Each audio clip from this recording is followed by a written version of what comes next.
వసుధ 87వ భాగం. మరోవైపు సాగర్ ఉదయాన్నే లేచి స్నానం చేసి ఇంట్లో కమలగారు పెట్టిన టిఫిన్ తినేసి నేను కోర్టుకు వెళ్తున్నానమ్మా అంటూ తల్లితో చెప్పాడు. కొడుకు కోర్టుకు వెళ్తున్నాను అని చెప్పిన కమలగారు ఎటువంటి సమాధానం ఇవ్వకుండా సాగర్ తిన్న ప్లేట్ తీసుకుని వంటగదిలోకి వెళ్ళిపోయారు.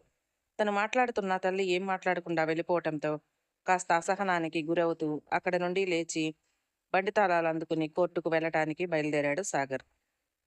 కోర్టుకు బయలుదేరిన సాగర్కి ఎదురుగా వచ్చిన జయంతి శారద ఇద్దరు, ఎక్కడికయ్యా సాగర్, కోర్టుకు వెళ్తున్నావా? ఆవిడ గారికి విడాకులు ఇవ్వటానికి వెళ్తున్నావా, లేదంటే తిరిగి దాన్ని తెచ్చి నెత్తి మీద పెట్టుకుని ఊరేగుతావా అని అడిగారు కాస్త వెటకారంగా.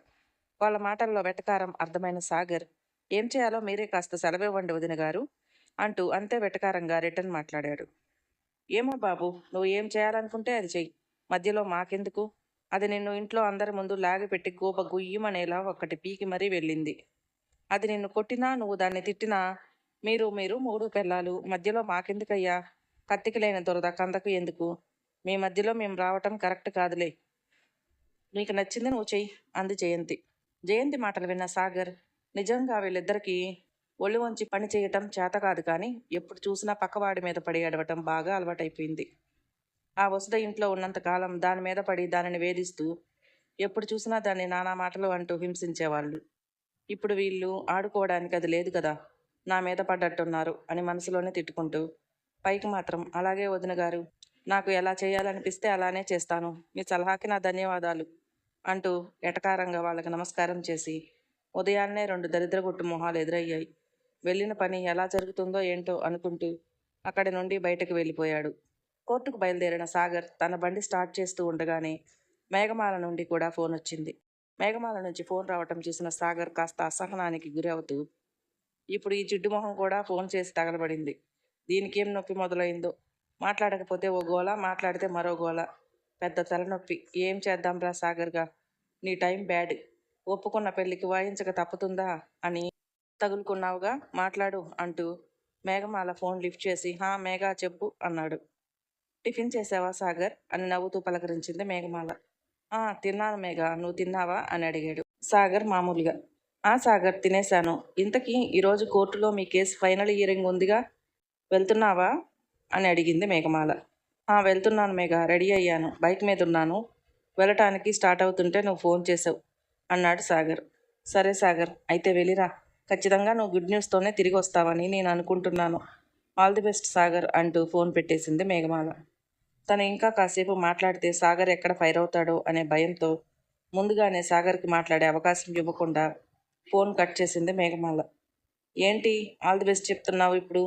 నీ ఆల్ ది బెస్ట్ దేనికి? నేను పెళ్ళాంతో విడాకులు తీసుకుని వచ్చి నీ మెడలో 3 ముళ్ళు వేసి ఊరేగడానికా?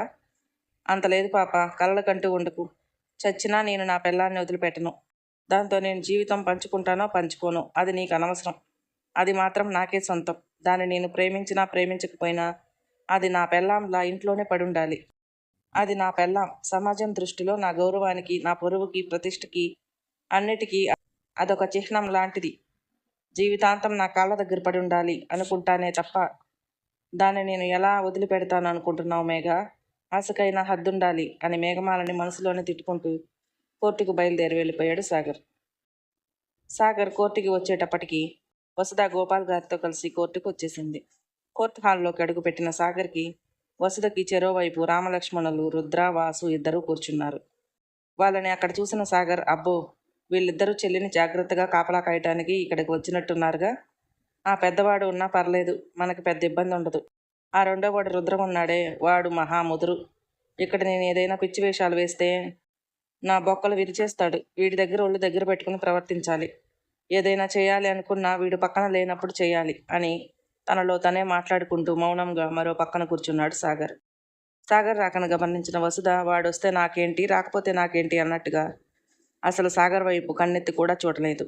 తన పాటికి తను కూర్చుని రుద్రవాసులతో మాట్లాడుతూ ఉంది వసుధ. తన రాకను గమనించకుండా తనని కన్నెత్తైనా చూడకుండా ఉన్న వసుధని చూస్తూ ఉంటే సాగర్కి ఒళ్ళంతా మంటగా అనిపించి అప్పటికప్పుడు వెళ్ళి వసుధ 2 చెంపలు వాయించాలి అని ఉన్నా పక్కనే రుద్ర ఉన్నాడు అనే భయంతో బిగబట్టుకొని కూర్చున్నాడు సాగర్. కొద్దిసేపటికి జడ్జి గారు రావటంతో కేసులు మొదలయ్యాయి. 1-2 కేసుల విచారణ పూర్తయిన తర్వాత వీళ్ళని పిలిచాడు జడ్జి గారు. వసుధ తరపున కేసు వాదించడానికి లాయర్ రాజేంద్ర వచ్చాడు. రుద్ర, నందు, విజయేంద్ర ముగ్గురు చిన్నప్పుడు స్కూల్ మేట్స్. ఆ రకంగా వాళ్ళ మధ్యలో స్నేహం ఉంది. రుద్ర స్నేహితుడు విజయేంద్ర అన్నయ్య రాజేంద్ర. రాజేంద్రతోనూ రుద్రకి చాలా అనుబంధం ఉంది. దాంతో వసుధ కేసు వాదించడానికి రుద్ర రాజేంద్రని పిలిచాడు. రాజేంద్ర సిటీకి రావటమే వసు కేసుకు సంబంధించిన విషయాలన్నీ కూడా రుద్రని వాసుని అడిగి తెలుసుకున్నాడు. ఆ తరువాత వసుధతో కూడా కాసేపు మాట్లాడాడు. వాళ్ళతో మాట్లాడటానికి ముందే నందుని కూడా కలిసి అన్ని విషయాలు క్షుణ్ణంగా తెలుసుకున్నాడు రాజేంద్ర. దాంతో రాజేంద్ర కేసు విషయంలో ఎక్కువ వసుధ ఫేవర్గా ఉందని చెప్పుకోవచ్చు. ఎలా అయినా సరే వసుధని ఆ రాక్షసుడి బారి నుండి కాపాడాలి అని గట్టిగా నిర్ణయించుకున్నాడు రాజేంద్ర. కోర్టులో వీళ్ళ కేసు మొదలైంది. సాగర్ని విచారించడం మొదలుపెట్టారు. మీ పేరేంటి? మీరేం చేస్తుంటారు? మీకు మీ భార్యకు మధ్య వచ్చిన భేదాభిప్రాయాలేంటి అనే విషయం మీద రాజేంద్ర వరుస ప్రశ్నలు వేస్తున్నాడు సాగర్ని. రాజేంద్ర వేసిన ప్రశ్నలన్నిటికీ ఓపిగ్గా సమాధానం చెప్పాడు సాగర్. ప్రశ్నలన్నీ పూర్తయిన తర్వాత రాజేంద్ర నేరుగా పాయింట్లోకి వచ్చేస్తూ, చూడండి సాగర్, మీరు పరస్త్రీతో సంబంధం పెట్టుకుని తనని నిర్లక్ష్యం చేస్తున్నారనే విషయంలో మీ భార్య మీ నుండి విడాకులు కోరుకుంటుంది. ఆ విషయం మీకు తెలుసు కదా? ఆమె విడాకులు కోరుకున్నప్పటికీ మీరు విడాకులకు అంగీకరించని కారణంతో కోర్టు వారు మిమ్మల్ని 6 నెలల పాటు కలిసి ఉండాలని చెప్పారు. కోర్టు ఆజ్ఞ మేరకు మీ భార్య మీతో పాటు 6 నెలల కాలం కలిసి ఉంది. అయినా ఆమె మీతో ఎటువంటి మార్పుని చూడలేదు. మీరు అలాగే ఉన్నారనే కారణంతో మీ భార్య మీ నుండి విడాకులు కావాలి అని బలంగా కోరుకుంటుంది. దీనికి మీ అభిప్రాయం ఏంటి అని అడిగాడు రాజేంద్ర. రాజేంద్ర మాటలు విన్న సాగర్, నాకెవరితో ఎలాంటి సంబంధం లేదు. నా భార్య నాకు కావాలి. నా భార్య దేవత. దయచేసి తన నుండి నన్ను వేరు చేయొద్దు. మా ఇద్దరికి విడాకులు ఇవ్వద్దు అంటూ ముసలి కన్నీళ్లు కార్చాడు సాగర్. సాగర్ మాటలు విన్న రాజేంద్ర చిరునవ్వులు చిందిస్తూ, నిజంగా మీ భార్య దేవతనా? అందుకే మీరు పరస్త్రీతో సంబంధం పెట్టుకుని ఆమెను నిర్లక్ష్యం చేశారా అని అడిగాడు. రాజేంద్ర మాటలు విన్న సాగర్, నాకెవరితో సంబంధం లేదు.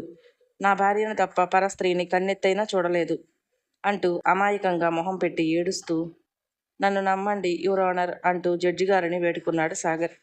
సాగర్ మాటలు వింటూ కళ్ళబొల్లి ఏడుపులు చూస్తూ ఉంటే అక్కడ అందరికీ వాడిది ఎంత క్రిమినల్ మైండ్ అనేది అర్థమవసాగింది. వీడి గురించి ముందే తెలుసుకున్న జడ్జి గారు కూడా అసహ్యంగా చూస్తూ మౌనంగా అతను చెప్పేది వినసాగాడు. నిజంగా నువ్వు నీ భార్యని తప్ప పరస్త్రీని కన్నెత్తైనా చూడలేదా? మరి అలాంటప్పుడు నీ భార్య ఎందుకు నువ్వు వేరే వాళ్ళతో తిరుగుతూ తనని నిర్లక్ష్యం చేస్తున్నావని చెప్పి నీ నుండి విడాకులు కోరుకుంటుంది అన్నాడు రాజేంద్ర. రాజేంద్ర మాటలు విన్న సాగర్, ఏమోనండి, నాకేం తెలియదు. నేను అమాయకుడిని. నాకు నా భార్య తప్ప ఇంకెవరూ అక్కర్లేదు. నన్ను నా భార్య నుంచి వేరు చేయొద్దు అంటూ 2 చేతులు జోడించి వేడుకున్నాడు. మీరు చెప్పేది వింటూ ఉంటే చాలా బాధగా ఉందండి. ఇంతలా ప్రేమించే భర్తని కాదు అనుకుని విడాకులు కోరుకోవటం నిజంగా చాలా బాధాకరం. కాకపోతే ఆమె తను ఏదైతే మీ గురించి చెప్పారో అది నిజం కాదు అని మీరు అంటున్నారు. నిజం, అందుకు తగిన సాక్ష్యాధారాలు కూడా నా దగ్గర ఉన్నాయి అని వసుధ అంటున్నారు అన్నాడు రాజేంద్ర నవ్వుతూ. రాజేంద్ర మాటలు విన్న సాగర్, వసుధ దగ్గర ఎలాంటి సాక్ష్యాధారాలు ఉండవు అనే కాన్ఫిడెంట్తో, ఏం సాక్ష్యాలున్నాయి లాయర్ గారు, చూపించండి, నేనేం చేశాను అన్నాడు. నిజంగానే నేను పరాయి స్త్రీతో తిరిగాను అంటే మీరెలా చెప్తే అలా వింటాను లాయర్ గారు అన్నాడు. కారణం, తను మేఘమాలను తీసుకుని ఎప్పుడు ఎక్కడికి బయటికి వెళ్ళిందే లేదు. బయట ఎక్కడా తను మేఘమాలని కలుసుకున్నది లేదు అనే ఉద్దేశంతో ఓపెన్ ఛాలెంజ్ చేశాడు సాగర్. సాగర్ మాటలు విన్న రాజేంద్ర, ఓ అవునా, అయితే ఒక్క నిమిషం అంటూ, యువర్ ఆనర్, వసుధ సాగర్ గారి విషయంలో ఏదైతే అభియోగం మోపారో అది ఆరోపణ మాత్రమే కాదు, నిజం అని నిరూపించడానికి కావలసిన సాక్ష్యాధారాలు నా దగ్గర ఉన్నాయి. వాటిని మీ ముందు ప్రవేశపెట్టడానికి మీ అనుమతి కోరుకుంటున్నాను అంటూ జడ్జి గారిని అడిగాడు రాజేంద్ర. రాజేంద్ర మాటలు విన్న జడ్జి గారు పర్మిషన్ గ్రాంటెడ్ అంటూ అనుమతిని తెలియజేశారు. జడ్జి గారి అనుమతి లభించిన వెంటనే రాజేంద్ర సాక్షులను పిలిచాడు కోర్టు బోనులోనికి. బోనులోనికి వచ్చి నిలబడిన వాళ్ళను చూసిన వెంటనే సాగర్ కళ్ళు ఆశ్చర్యంతో పెద్దవయ్యాయి. సాగర్ ఎదురుగా తనకు వ్యతిరేకంగా సాక్ష్యం చెప్పడానికి వచ్చి నిలబడింది మరెవరో కాదు, తన కన్నబిడ్డలైన నిషి, నిశాంత్ ఇద్దరు. వాళ్ళిద్దరిని అక్కడ చూసిన సాగర్కి నోట మాట రాలేదు. వీళ్ళిద్దరూ కోర్టుకి నందుతో కలిసి వచ్చారు. వసుధని తీసుకుని రుద్ర, వాసు, గోపాల్ గారు బయలుదేరిన వెంటనే నందు, నిషి, నిశాంత్లను తీసుకుని కోర్టుకు వచ్చాడు. కారణం, తల్లికి బిడ్డల అవసరం ఖచ్చితంగా ఉంటుంది. ఎందుకంటే ప్రతి క్షణం తల్లి తండ్రి మధ్యలో ఉంటూ వాళ్ళ ఇద్దరి మధ్య జరిగిన ప్రతి సంఘటనకి సాక్ష్యం ఈ పిల్లలే అనే ఉద్దేశంతో నందు పిల్లల్ని తీసుకుని వచ్చాడు. పిల్లలను కోర్టుకు తీసుకువచ్చిన నందు అప్పటి వరకు పిల్లల్ని బయట నిలబెట్టి కోర్టు ఆవరణలోనికి వెళ్ళనివ్వకుండా జాగ్రత్త పడ్డాడు. ఎప్పుడైతే రాజేంద్ర ఫోన్ నుంచి వాళ్ళని తీసుకురా అని మెసేజ్ వచ్చిందో ఆ వెంటనే తను కనిపించకుండా పిల్లల్ని మాత్రమే లోపలికి పంపించాడు. నందు బయటే నిలబడి పిల్లల్ని లోపలికి వెళ్ళమన్నాడు. తను బయట ఉండి పిల్లల్ని లోపలికి వెళ్ళమనటంతో పిల్లలిద్దరూ మరి నువ్వు రావా అని అడిగారు. పిల్లల మాటలు విన్న నందు నేను రావాల్సిన సమయం ఇది కాదు, నేను వచ్చి మీ అమ్మ ఎదుట నిలబడే ప్రదేశము ఇది కాదు, మీరు వెళ్ళండి నాన్న, లోపల తాతయ్య మామలు మీ అమ్మ అందరూ ఉన్నారు, మీరు ఎలాంటి భయం పెట్టుకోనక్కర్లేదు, వెళ్ళండి అంటూ వాళ్ళని లోపలికి పంపించి బయటే నిలబడిపోయాడు నందు. నందుకి వసుధ కుటుంబంతో ఎలాంటి సంబంధం లేదు. పైగా ఇప్పటి వరకు వసుధ నందు కలిసి తిరుగుతూ ఏ రోజు ఎవరికి ఎదుట పడలేదు. అసలు వారిద్దరూ ఇప్పటి వరకు అలా తిరిగిన సందర్భమే లేదు.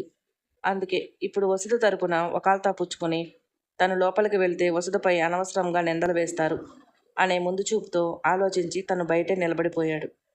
పిల్లలిద్దరినీ లోపలికి పంపించాడు.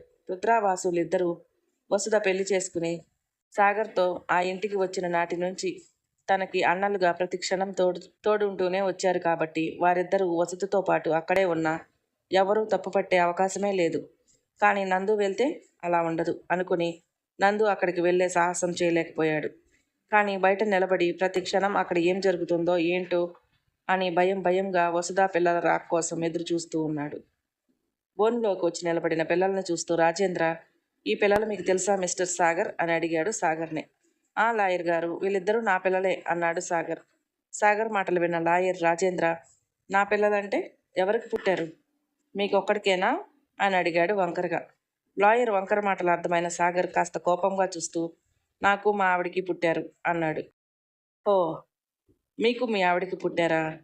ఇంతకీ మీ ఆవిడ పేరేంటి అన్నాడు లాయర్ గారు.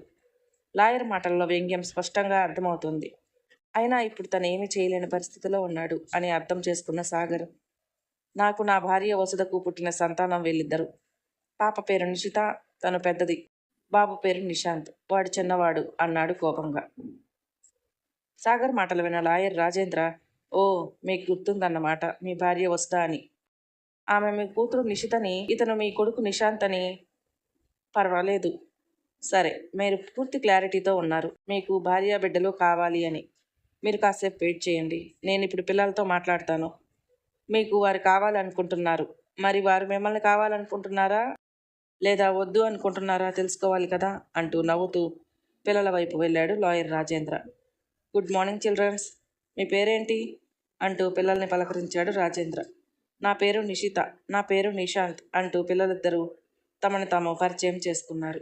ఆ బోనులో నిలబడిన వ్యక్తి మీకేమవుతారు అని అడిగారు పిల్లలిద్దరినీ లాయర్ సాగర్ని చూపిస్తూ.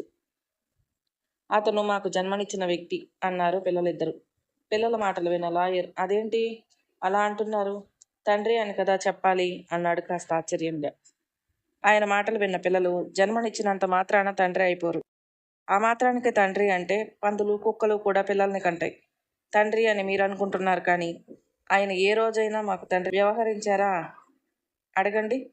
మాకు ఊహ తెలిసిన నాటి నుండి ఏ రోజు తండ్రిగా తన బాధ్యతలు మా పట్ల నిర్వర్తించలేదు. అలాంటి వ్యక్తిని మేము తండ్రి అని ఎలా చెప్పుకోవాలి అని అడిగింది ఆవేశంగా నిషిత. అవును అన్నట్లుగా తల ఊపాడు మౌనంగా నిశాంత్. అదేంటమ్మా మీరు అలా మాట్లాడుతున్నారు, పాపం ఆయన నా భార్య పిల్లలు నాకు కావాలి, వాళ్ళు లేకుంటే నేను బ్రతకలేను అని అడుగుతున్నాడు. అలాంటి ఉత్తముడు గురించి మీరు ఇలా మాట్లాడడం తప్పమ్మా. నా భార్య దేవత అంటున్న అలాంటి వ్యక్తి నుంచి మీ అమ్మ విడాకులు కావాలని కోరుకుంటుంది. ఇది తప్పు అని కనీసం మీరైనా మీ అమ్మకు నచ్చజెప్పి మీ అమ్మ నాన్న ఇద్దరిని కలిసి ఉండేలా చూడాలమ్మా మీరు అన్నాడు లాయర్ రాజేంద్ర. లాయర్ మాటలు విన్న పిల్లలిద్దరూ కూడా, ఏంటి, ఈయన గారికి మా అమ్మ కావాలంట, మా అమ్మ ఇతనికి విడాకులు ఇవ్వకూడదా? ఎందుకు మా అమ్మ విడాకులు ఇవ్వకూడదు? మా అమ్మ బ్రతికి ఉండి పైగా సంపూర్ణ ఆరోగ్యంతో ఉండగానే మరో వ్యక్తితో సహజీవనం కొనసాగిస్తున్న ఇలాంటి వ్యక్తికి మా అమ్మ విడాకులు ఇవ్వకూడదా? నువ్వే నా దైవం, నువ్వే నా సర్వస్వం, నువ్వు లేకుంటే నేను జీవించలేను అంటూ ఆయన ఎలాంటి వేషాలు వేసినా ఆయన కాళ్ళ దగ్గరే పతియే ప్రత్యక్ష దైవం అంటూ ఆయనకు సేవ చేస్తూ ఉండాలి అంటారా లాయర్ గారు అంది నిషి కాస్త వెటకారంగా. అదేంటమ్మా నువ్వు అలా మాట్లాడుతున్నావు, అక్కడ మీ నాన్నగారు పరస్త్రీతో ఎలాంటి సంబంధం లేదు, నా భార్య తప్ప నాకెవరితో ఏ విధమైన అనుబంధమూ లేదు అని అంటున్నాడు. మరి నువ్వేమో ఇలా మాట్లాడుతున్నావు? ఇక్కడ కోర్టు వారు ఎవరి మాటలు నిమ్మాలో నాకు అర్థం కావటం లేదు అన్నాడు రాజేంద్ర. అప్పటి వరకు మౌనంగా ఉన్న నిశాంత్ లాయర్ మాటలు విని, మీకు ప్రూఫ్ కావాలా లాయర్ గారు అని అడిగాడు. అవును అంటూ తల ఊపాడు లాయర్. మీకు కావాల్సిన సాక్ష్యాధారాలు చూపిస్తే మా మాటలు నిజం అని మీరు నమ్ముతారు కదా అని అడిగాడు నిశాంత్ జడ్జి గారి వైపు చూస్తూ. అవును అన్నారు జడ్జి గారు. అలాగే లాయర్. ఇద్దరు వెంటనే నిశాంత్ తన ఫోన్ తీసుకుని ఆ రోజు మేడ మీద సాగర్ మేఘమాలతో మాట్లాడిన మాటలన్నీ తన ఫోన్లో రికార్డ్ చేసిన వీడియో క్లిప్ కోర్టు వారి ముందు ఉంచాడు. అందులో మేఘమాల మాటలు వినిపించడం లేదు, కానీ సాగర్ మాత్రం ప్రస్తుతం నేను చెప్పిన దానికి అంగీకరించకపోతే ఆమె పిల్లల్ని అడ్డు పెట్టుకుని ఆమెను బెదిరించి నాకు కావాల్సింది నేను దక్కించుకుంటాను అని మాట్లాడిన మాటలు చాలా క్లియర్గా వినిపించాయి. ఆ ఆడియో క్లిప్ చూసిన వెంటనే సాగర్ భయంతో బిగుసుకుపోయాడు. ఆ సాక్ష్యం చాలా, ఇంకేమైనా కావాలా లాయర్ గారు అని అడిగింది నిషిత. నిషిత మాటలు విన్న లాయర్ గారు, ఇందులో మీ అమ్మను బెదిరించాలి అనే ఉద్దేశంతో మాట్లాడిన మాటలే ఉన్నాయి. సాగర్ గారికి వేరే వ్యక్తితో సంబంధం ఉంది అనటానికి ఎలాంటి సాక్ష్యాధారాలు లేవు అన్నాడు. లాయర్ మాటలు విన్న నిషి ఒక్క నిమిషం ఆగండి అంటూ బోన్లో నుంచి బయటకు వచ్చి కోర్టు హాల్ నుండి బయటకు వెళ్ళిపోయి నందు చేతిలో ఉన్న కవర్ తీసుకుని తిరిగి లోపలికి వచ్చి కవర్ని లాయర్ చేతికి అందించింది. అందులో మీకు కావాల్సిన సాక్ష్యాధారాలన్నీ ఉన్నాయి. వాటన్నింటినీ చూసిన తర్వాతే మీరు మా అమ్మకి దుర్మార్గుడి నుండి విముక్తి కలిగించండి అంటూ తండ్రి వైపు వేలెత్తి చూపిస్తూ ఆవేశంగా అరిచింది నిషిత. ప్లీజ్ కంట్రోల్ యువర్ సెల్ఫ్ నిషిత, అలా అరవకండి. న్యాయం మీ అమ్మ వైపే ఉంటే ఖచ్చితంగా మీ అమ్మకు న్యాయం జరిగేలా నేను చూస్తాను అంటూ నిషిత ఇచ్చిన కవర్ అందుకుని ఆ కవర్లో ఉన్న ఫోటోలన్నింటినీ చూసి జడ్జి గారి చేతికి అందించారు లాయర్ గారు. అందులో సాగర్ మేఘమాల కలిసి సినిమాకు వెళ్ళినప్పటి ఫోటోలు ఉన్నాయి. వాళ్ళిద్దరూ కలిసి సినిమా హాల్లో కూర్చోవటం, అలాగే బైక్ మీద వెళ్ళటం అంతా కూడా వీడియోలో రికార్డ్ అయింది. పైగా సాగర్ వసుధ కొన్న స్థలాన్ని వసుధకి తెలియకుండా వేరే వాళ్ళకి అమ్మటానికి ప్రయత్నించినప్పుడు తను మాట్లాడిన మాటలన్నీ వీడియోలో ఉన్నాయి. అలాగే వాళ్ళతో మాట్లాడుతున్నప్పుడు తీసిన ఫోటోలు కూడా ఉన్నాయి. దాంతోపాటు ఇంట్లో సాగర్ వసుధని కొడుతున్నప్పుడు తీసిన వీడియో కూడా కోర్టు వారికి సబ్మిట్ చేశాడు నిశాంత్. ఇవన్నీ చూసిన తర్వాత జడ్జి గారు, నీలాంటి కిరాతకుడితో కాపురం చేయటానికి ఏ అమ్మాయి అయినా సరే ఒప్పుకోదు. ఇంకా నయం, నీ అదృష్టం బాగుండి వసుధ నీ మీద ఎలాంటి చీటింగ్ కేసు పెట్టలేదు. కేవలం నీ నుండి విడాకులు మాత్రమే కోరుకుంటుంది. పైగా ఆమె నీ నుండి ఎలాంటి భరణం కూడా ఆశించడం లేదు. అందుకే నువ్వు ఇంకా ఇలా బయట స్వేచ్ఛగా ఊపిరి పీల్చుకోగలుగుతున్నావు. లేదంటే నీ మీద రకరకాల సెక్షన్ల కింద కేసులు పెట్టి జీవితాంతం నువ్వు జైల్లోనే ఉండే విధంగా చేయగలదా అమ్మాయి అన్నాడు జడ్జి గారు.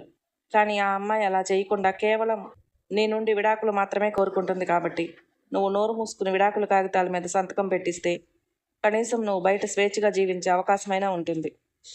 లేదంటే జీవితాంతం జైలు గోడల మధ్య మగ్గిపోవాలి మిస్టర్ అంటూ సాగర్ని హెచ్చరించాడు జడ్జి గారు. పిల్లలు కోర్టుకి సబ్మిట్ చేసిన సాక్ష్యాధారాలను చూసిన సాగర్ ఇంకేం మాట్లాడినా అంతా తన మెడకే చుట్టుకుంటుందనే భయంతో జడ్జి గారు చెప్పినట్లుగానే విడాకుల కాగితం మీద సంతకాలు చేసి కోర్టు వారికి సబ్మిట్ చేశాడు. వసుధ చేత కూడా ఆ కాగితాల మీద సంతకాలు పెట్టించి వాటి తాలూకు జిరాక్స్ పేపర్లు సాగర్కి ఒక కాపీ, వసుధకి ఒక కాపీ ఇచ్చి, నేటి నుండి మీ ఇద్దరి మధ్యలో ఉన్న భార్యాభర్తల సంబంధం రద్దయింది. ఇక మీదట మీరిద్దరూ ఎవరికి నచ్చినట్టు వాళ్ళ జీవితాలని కొనసాగించవచ్చు అంటూ కోర్టు సమయం ముగిసింది అని జడ్జి గారు తన కుర్చీలో నుండి లేచారు.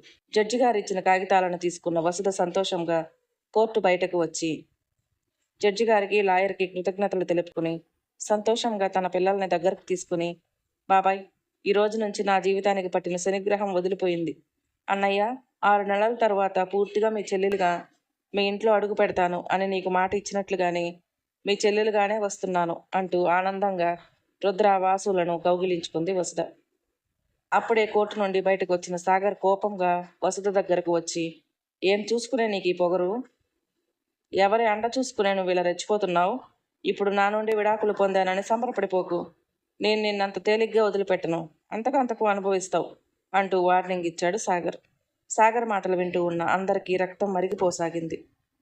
అక్కడే వాళ్ళకి దూరంగా ఉండి సాగర్ మాటలు విన్న నందు కోపంగా తన ఫోన్ తీసుకుని ఎవరికో ఫోన్ చేశాడు.